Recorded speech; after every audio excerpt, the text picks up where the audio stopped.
Give us one more chance. I will not say goodbye. It may be a quiet day here at Bob's Guitars, but Mason Greaves' life is anything but. This bustling musician has a lot on his plate. He goes to school. Hey, how's it going today? Good. Works at Bob's selling his favorite instruments. And when he can, he jams on the weekends with his cover band, the Pork Tornadoes. We have a blast. So you got all sorts of options that way. It's tough making ends meet. Turn you all the way up. Unfortunately, we are in a time where clubs don't need bands as much as bands need clubs. Give it up for Shark Week. The music scene has shifted notes, you could say. A shifting culture. Sure, musicians are still everywhere, lots of talent, but how many actually make it to the top? Mason would love to be able to play this song for crowds, his own words, his own story. Turn and walk away.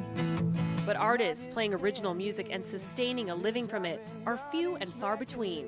If you're trying to do original stuff around the area, there's not a whole lot of money involved in that. A lot more clubs will pay more for a band that plays covers than for a band that plays their own stuff.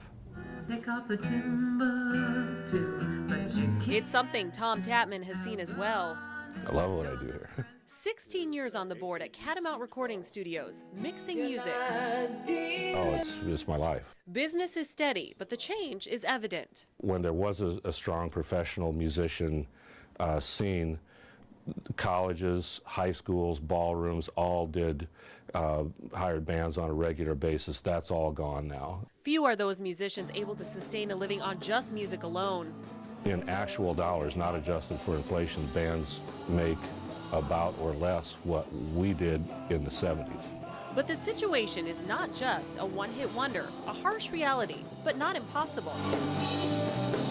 So what would you say to a musician out there who really, really wants to make a living from their music and is perhaps really frustrated?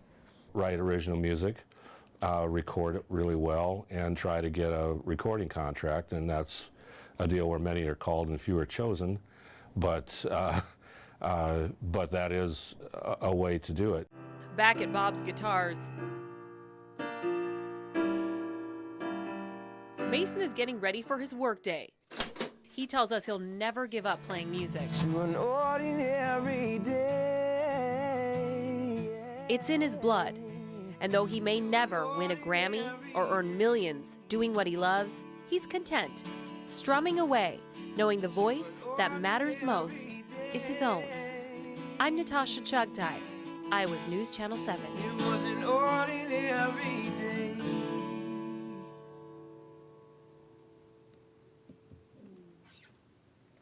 Beautiful. Thank you. So that one's called Ordinary Day. Yes, it is. What's up?